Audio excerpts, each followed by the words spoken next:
Well, hello, my friends. Welcome back to Breakfast with Sergio. We're doing this special edition episodes from artists around the world. What if you got stuck on the other side of the world during the pandemic? That's exactly the story that we're sharing today with my good friend, Julia Haw.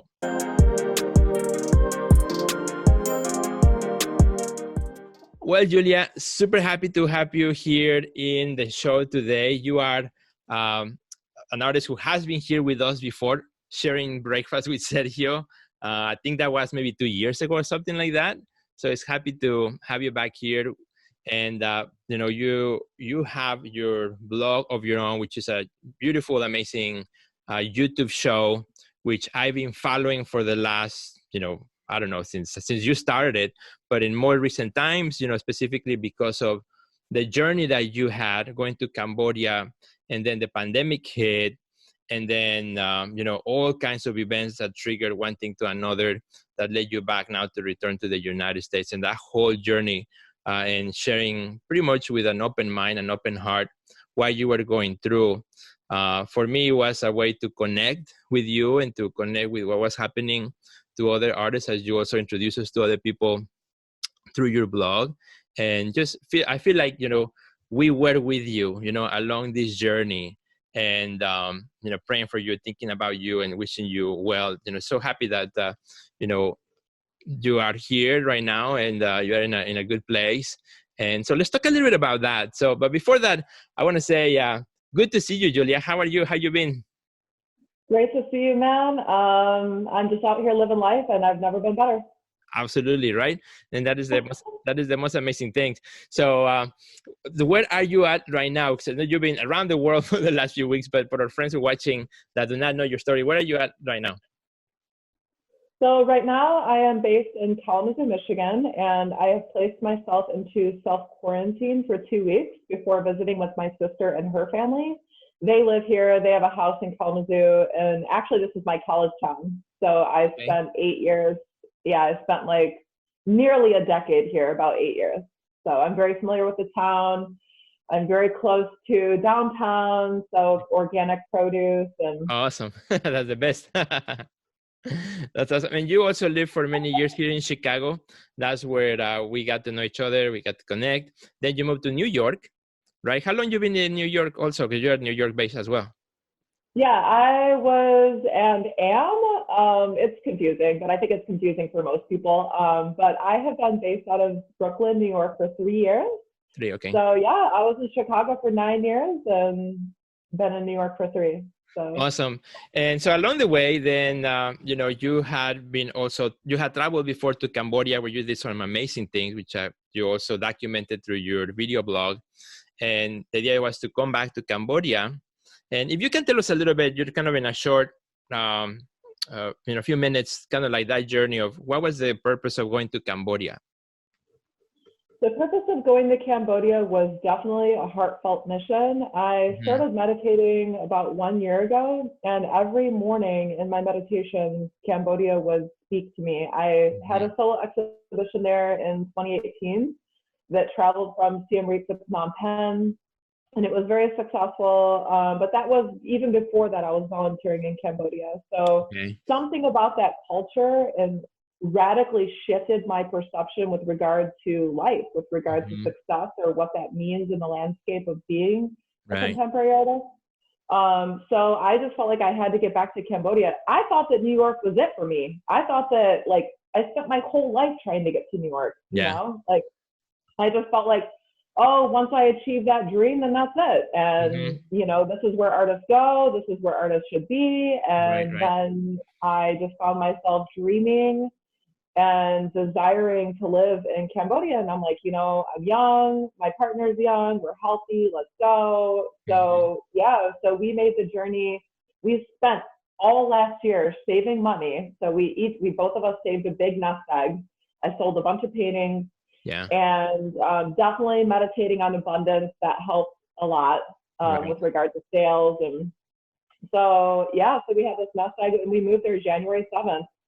So we found an amazing apartment. It was just like a dream come true. And I think that this pandemic is very interesting in a lot of ways because it's not like anyone predicted it, or maybe some people did, like Bill Gates, but you know what I mean. Yeah.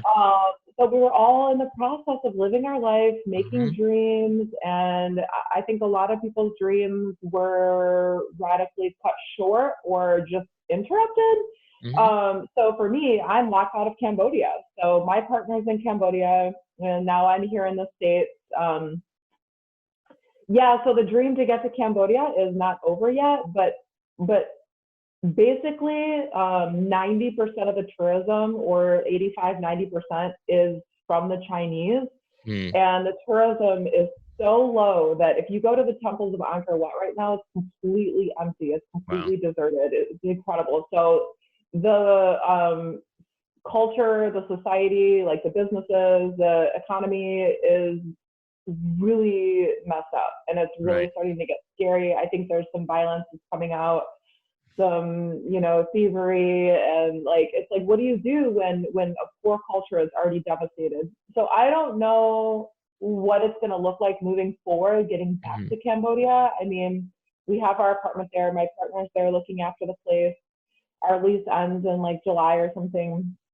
So what does that mean to go back to a culture that's been devastated or flatlined because of the tourism industry?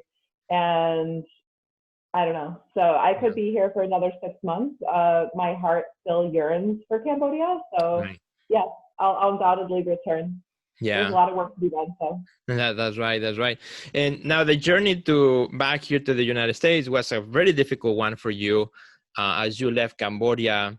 And can you tell us a little bit about you know, what happened, you know, when the pandemic hit, and then, you know, people were leaving back home and so on, and then you being stuck also for a few days? Absolutely. So I had planned, another part of my vision for this year was to deepen my well of consciousness and what I understand to perceive my reality to be. Part of that was going to India, into the mountains of Dharamshala, the foothills of the Himalayas. Freaking stunning. So I went to this yoga school called Chin May Yoga School. After hours and hours and hours of research, something called me again to Dharamshala. So I left March 2nd, actually March 1st. And I didn't foresee any of what was going to come, man. I mean, yes, the virus was starting to become more so in the landscape of the United States and more so in the landscape of Cambodia. But what happened was people in the yoga program started freaking out, leaving early, because there were rumors that the Indian government was going to completely shut down all incoming and outgoing flights. So I got caught up in that fear. It was more so my body propelling me forward rather than my mind. And I think this is where some kind of like weird consciousness took over. I got on the last flight leaving Dharamshala. We left the yoga program. I left with 2 Americans a week early. And then we ended up getting stuck in Delhi the day before because we couldn't pass through Dubai to get to the United States. Americans were banned from Dubai.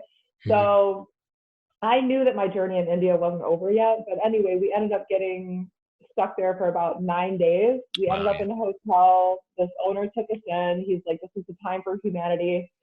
So I feel like we were in a state of preparation. We were doing yoga every morning at 7:30, meditation, another meditation at 5:30. We tried to keep our lives as regimented and structured as possible to stave off the unknowing, just not knowing when we were going to be evacuated. The U.S. basically put India, or U.S. citizens stuck in India, on a high priority evacuation list because of the increasing dangerous situation that's happening in India. Basically, the infrastructure is not set up with regard to the hospital systems, and I just don't know what's going to happen. I feel like it could be bad. There's a lot of people that have lost their jobs, like in the inner cities, and are now migrating to their homes in the countryside, and they're actually dying from starvation and exhaustion simply from the side effects of the virus, and just like the ignorance around it, or the lack of education, the lack of resources, or knowing about the resources. And so people in the streets were beginning to get beaten by sticks. Cops were forcing them to perform calisthenics in the street if they were out when they shouldn't have been, or even if they were getting groceries. There was one state leader that wanted to shoot on site people that were leaving. I mean, Wow. it started like escalating. So Right. what happened was the Mormons were evacuating their missionaries, their young boys that were missionaries in India. They had probably 2/3 of an empty plane. So I got on the first evacuation flight out of Delhi, flown out by the Jesus Yeah. Christ Latter-day Saints. I was just unbelievable. Right. So they flew me into Salt Lake City, and then I was like, where can I go? I'm not going to the epicenter. So I ended up in Kalamazoo. So that's Yeah. So thank you for sharing that story. And in a minute, we're gonna share your podcast and your video blog so that our friends, can follow your journey and so on and learn more about it. But something that I really was really touched by as you were doing your daily video blogs when you got to Delhi and you met the taxi driver. And then the taxi driver even took you to his home, to his mom's. And then you said, there's a sentence that you said that really moved me, really touched me, when you said that you were right now pretty much at the mercy of the kindness of people, as you were in a strange place where you didn't know anybody, where all the things that was happening going around. Now getting into that taxi and that the guy took you to a hotel he recommended, like you have no idea, I don't know if this legit, is this good enough, but that the kindness of people that we can find around the world. Tell me a little bit about that, as you have experienced these, and connected with other human beings who are also afraid, what's happening in their, to their lives and their homes. But that kindness that, we can still find in the midst of fear and so on, but the kindness of people. I think that's an excellent question, and thank you so much for picking up on that. Being at the mercy of the kindness of people. And I feel like a big word that's been coming up for me through this whole pandemic is the word relenting or relinquishing. So I think a lot of people feel powerless, and I think that the way we can give ourselves that power back or feel that sense of control or whatever we need is to relinquish, is to understand that this is out of our control. And I really do believe in the faith of mankind. Like, I really believe in people. And I think that when we give other people our trust and exhibit the fact that, hey, I'm in this situation where I feel vulnerable and I feel scared. Right. Other people really, I feel like at the fundamental root, we really want to help people. We are good. We are inherently good. This taxi driver took me under his wing. His mother made me food. I met this other taxi driver, and then we met the hotel owner, and it was just like, I don't know, I just felt by the grace of something, like some higher energy, whether that's through prayer or consciousness or like this shift. I don't know. I mean, on the flip side of that, there's a lot of dirtiness, there's a lot of ugliness. But it's not that I choose not to see that. It's that I operate on, I don't know, just a different frequency where, like, I just believe in people, No, I love that. I love that. Thank you so much for that, Julia. Now, tell me how having your daily video blog has also kind of helped you kind of process things, or or in which way that content that you're producing has also affected you in some way. I'll tell you, like in my case, as a reference, like for me, doing these daily videos with artists from around the world, has helped me to understand my own, my own sense of what's happening in the world, right?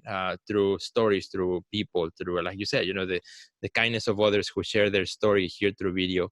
That inspires me, helps me, and motivates me to wake up tomorrow and say, okay, I'm going to do another video today, right? And another. So how has, for you, because you've been very, very good at documenting the stories and the process, how has that affected you also to deal or inspire you to deal with, what you went through and that we are still all going through?